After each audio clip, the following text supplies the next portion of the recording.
Hey, it's Craig. I just wanted to let you know that you can listen to Canadian History X early and ad-free on Amazon Music, included with Prime. Hey everyone, Craig Baird here.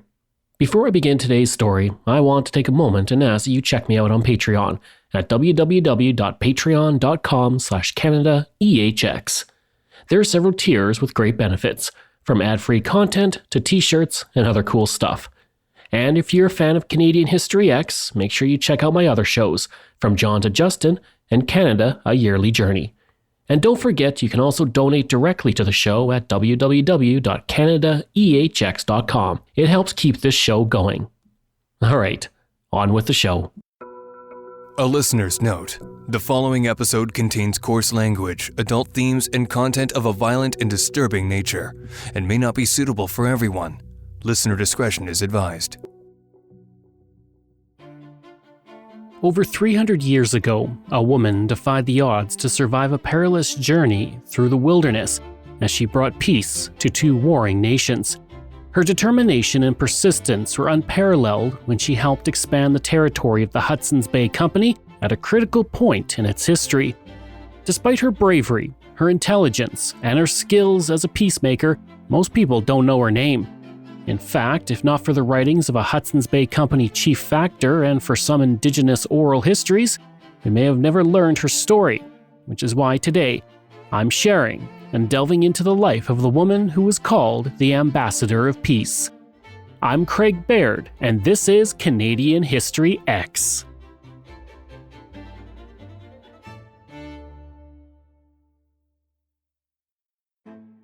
The 1600s and 1700s were in flux and upheaval as Europeans took a stronger hold in North America.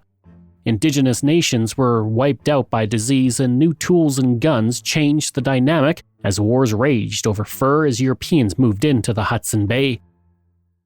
The Hudson's Bay Company was established in 1670 by royal charter, when it was given all the land that drains into the body of water by the same name. Previously called Rupert's Land, the area spanned 3.8 million square kilometers, more than a third of modern Canada. If it was its own country, it would be the seventh largest in the world, the size of somewhere between Australia and India.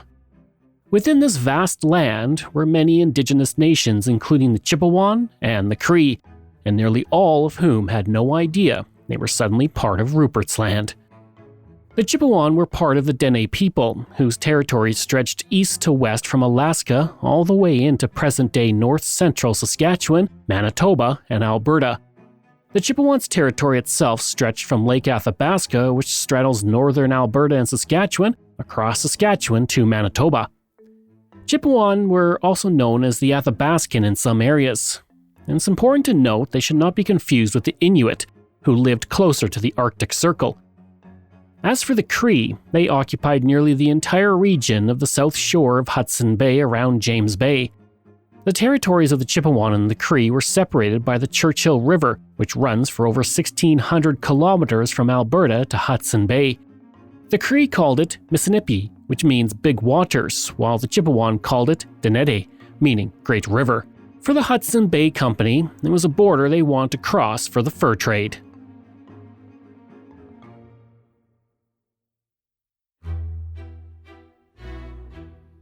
Forts were built along the coast of Hudson Bay, and the company needed Indigenous trading partners to bring in furs that could be sold in Europe.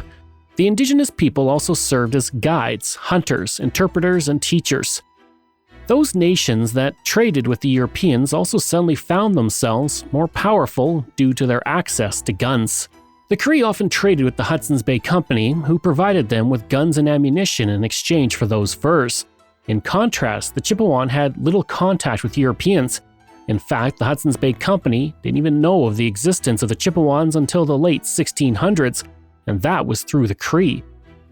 The trade with the Hudson's Bay Company allowed the Cree to gain the upper hand in conflicts, and that meant traditional territory lines began to change. They pushed west into Blackfoot territory in south-central Saskatchewan and Alberta, and expanded north towards Chipewyan land. The Cree and the Chipewyan had been at war, off and on, for centuries, but the dynamic quickly changed as the Cree had that upper hand thanks to guns. One branch of the Chipewyan became known as the Slavey because so many had been captured. Great Slave Lake, the deepest lake in North America, gets its name from these enslaved people. And this is the background in which Thanadelthur was born, sometime around 1697. Her birthplace is unknown, but it's believed to be located somewhere in either the Lake Athabasca Great Slave Lake region in northern Alberta and southern Northwestern Territories, or in northern Manitoba. Thanadelthur means marten shake. The marten is a weasel-like mammal with large paws and a bushy tail. They're also very clever, cunning, and resilient, something that described Thanadelthur throughout her entire life. Growing up, Thanadelthur saw her people constantly at war with the Cree, who were growing more powerful with each passing year.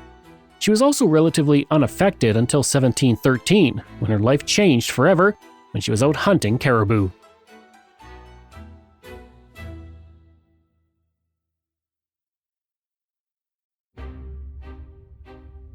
That's when a Cree war party attacked and several Chipewyan were taken captive, including Thanadelthur. This began a difficult time in her life, and it was years before she saw another Chipewyan person again. Captured by the Cree, Thanadelthur used this time to learn more about how they had become so powerful. She observed guns and other useful items like utensils, knives, and pots being given to the Cree by fur traders, making their lives easier. Upon being captured, she quickly picked up the Cree language and quickly understood how the Cree gained the upper hand, and she overheard talk of York Factory and its importance to their trading. According to the clerks who wrote her story, Thanadelthur was amazed to find out the Cree had not made their guns and tools, but procured them. It shattered the belief that the Cree had manufactured them and offered comfort knowing that her people could have the same tools and weapons. She said, "I want nothing more for my people than peace. I want them to have the things that make your lives easier, that make you better hunters and make things better for your women. I want this for the Dene." Thanadelthur remained a captive until the following autumn when she saw an opportunity and, alongside another woman, escaped and made her way through the wilderness back home. This was not a short trip, and it was one that I know I could not have survived. During her captivity, she was moved farther inland and farther from the Chipewyan territory. By the time she escaped, she was far from her home, and it can't be said for certain, but some sources state she was now near Lake Winnipeg, about 500 to 700 kilometers from her home. It was going to be a long journey back. For an entire year, the two escapees traveled from Cree to Chipewyan territory. Now keep in mind, this was not a journey through meadows and along mountain streams. It was the dead of winter at the start in the sub-Arctic region. They walked through frozen landscapes, enduring extreme cold temperatures. And when spring arrived, they walked through swamps, bogs, and marshes, and fought off swarms of black flies and mosquitoes. All the while, they endured prolonged bouts of hunger. They trapped what they could, but there was little to eat for days on end. Sadly, Thanadelthur's companion, who was not named in any of my research, did not survive. Only days after her companion died, Thanadelthur followed tracks to a creekside tent of European geese hunters who worked for the Hudson's Bay Company. They were likely shocked to see her emerge from the bush, but they understood her request. She wanted to go to York Factory, one of the first fur trading posts established by the Hudson's Bay Company. On November 24, 1714, she arrived at York Factory, where she surprised many with her ability to speak English. It's not known where she learned that, but it's likely she may have often interacted with British fur traders earlier in her life and picked up some of the language because of her natural ability. And it wouldn't be Thanadelthur's final surprise. It just marked the first step on her unusual path as a peacemaker.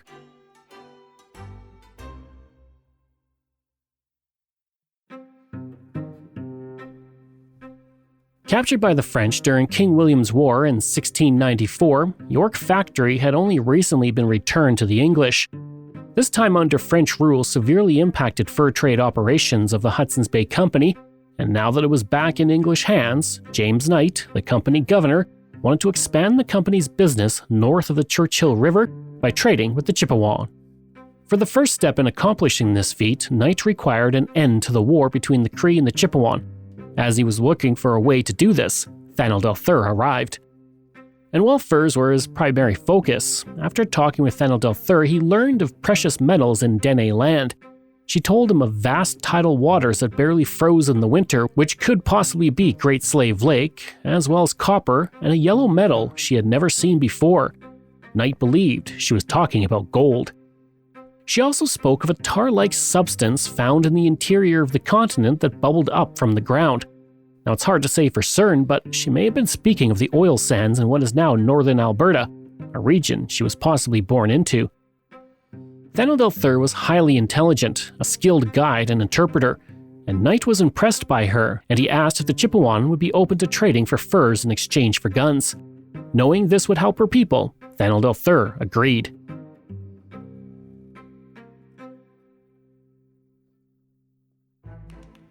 On June 27, 1715, James Knight sent William Stewart, an employee of the Hudson's Bay Company, 150 Cree, and Thanadelthur on a mission.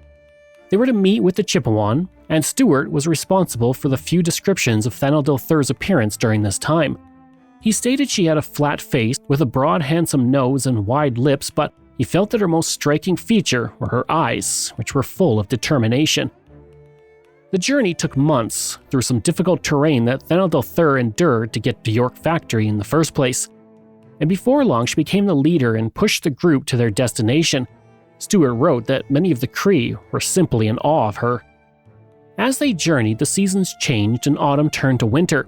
With conditions worsening, it was decided to split the large group into smaller parties to make better time and hopefully reach the Chipewyan at different points in their territory.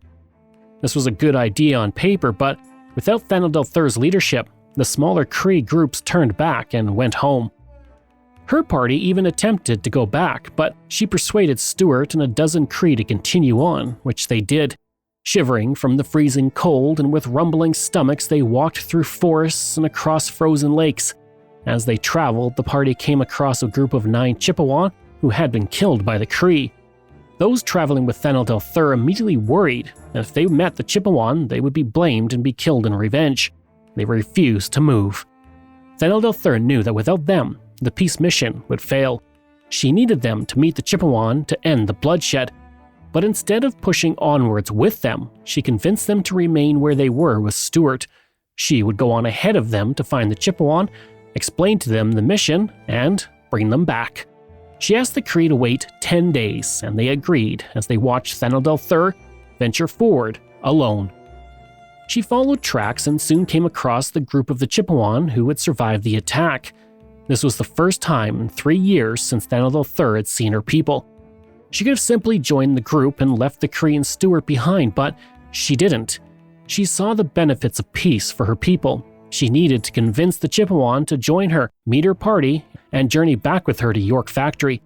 For days on end, she spoke to the Chipewyan to show the benefits of peace with the Cree and trade with the Hudson's Bay Company. She gave speech after speech until her voice was hoarse. Oral histories state that she said, quote, "Do you want to live like hunted rabbits? Do you want the constant threat of war?" Her dogged determination convinced the Chipewyan to go with her. And the Cree were likely surprised when Thanadelthur arrived back at the camp on the 10th day, accompanied by over 100 Chipewyan. Some sources state that the Cree and Stewart were in the process of taking down their camp to return to York Factory just as Thanadelthur arrived. And once the two parties came together, Thanadelthur negotiated a peace agreement, ending the war between the two nations. The Cree professed their innocence of the massacre of the Chipewyan nearby, and the two groups smoked a pipe of peace to end the hostilities. And according to the oral histories, Thanadelthur was placed on a raised platform so that, quote, her people could see her and have confidence when she beheld the people coming, she sang with joy. William Stewart wrote, "Indeed, she has a devilish spirit, and I believe that if there were but 50 of her countrymen of the same courage and resolution, they would drive all the northern Indians in America out of their country." With her mission complete, she returned to York Factory. She left with 10 Chipewyan, Stewart, and the Cree that stayed with her. The other Chipewyans went back into their territory to spread word of the peace between the two nations.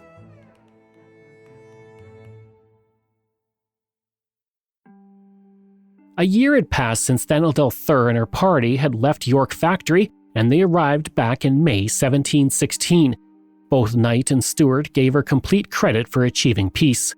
Knight called her slave woman Joan, referencing the fact that she had been enslaved by the Cree, and naming her after Joan of Arc for her valiant efforts. The Hudson's Bay Company was now able to expand to the north, and to assist easy travel for the Chipewyan fur trade, he told Thanadelthur that a fort would be built closer to their territory. In planning the fort, he asked Thanadelthur for advice on the location.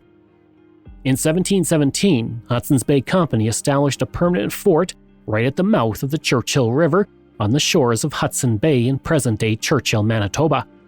Meanwhile, Thanadelthur taught the Chipewyan about which furs to trade and how to trade with the British. When one Chipewyan man suggested that less than prime pelts should be accepted, Thanadelthur grabbed him by the nose, pushed him backwards, and called him a fool. She then told him to abide by what they were directed to bring, and if they brought any poor fur, they were not to be traded with. Seeing the success and the expansion of the fur trade that came from her first trip to the north, Knight asked Thanadelthur to do another to get more of her people to trade with the Hudson's Bay Company. As I've mentioned before, not much is known of Thanadelthur, including her husband's name, and it's around this time she got married, and that didn't stop her from her mission. Unfortunately, Thanadelthur, before she could depart, became ill and fought a fever valiantly for 7 weeks. And as she struggled to remain conscious on her deathbed, she assured her brother that Knight would take care of him. She told Richard Norton, a young English apprentice who was supposed to go along with her on the next expedition, not to be afraid and to still go and meet her people. She died on February 5th, 1717. Knight wrote, "She was one of a very high spirit and of the firmest resolution that I have ever seen in anybody in my days, and of great courage." As she requested, Knight gave all of her possessions to her mother and brother after she was buried. He also presented gifts to her friends to help them with their sorrow. The loss of Thanadelthur was immense. Knight now had to find another Indigenous translator to take on the mission, and he ended up spending over 60 good beaver skins to replace Thanadelthur. How much is that worth? Well, time for some math. This took me a surprisingly long time to research. At the time, one beaver pelt was worth about 6.6 shillings. There are 20 shillings in a British pound, so 3 beaver pelts equaled 1 pound. 60 beaver pelts would cost about 20 pounds. Now 20 British pounds in 1717 is worth about 3,523 pounds today, which means about $6,000 Canadian. A rather low cost for massive fur trade territory expansion and brokering peace between nations for decades to come.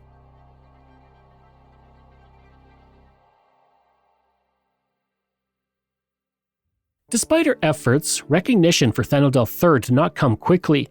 If you do a search for her name through the Canadian newspapers of the 19th and 20th century, you will come up pretty empty. It took nearly 3 centuries after her death for Thanadelthur to be honored by Canada for her role in expanding the trade region of the Hudson's Bay Company and for brokering peace. In 2000, the Government of Canada named her a person of national historic significance. In Churchill, where many residents claim her as the founder, there is a Thanadelthur trail that honors her. As for the 2 other major figures in her life, their fates were rather tragic. James Knight, determined to find the Northwest Passage, took 2 ships, the Albany and Discovery, in 1719 to search for it, and they were never seen again. In 1989, both ships were found near Marble Island in western Hudson Bay. William Stewart became afflicted with a brain disorder in 1717. It was reported by another fur trader, Henry Kelsley, in 1718 that he was suffering so badly from insanity he had to be tied to his bed. He died in 1719.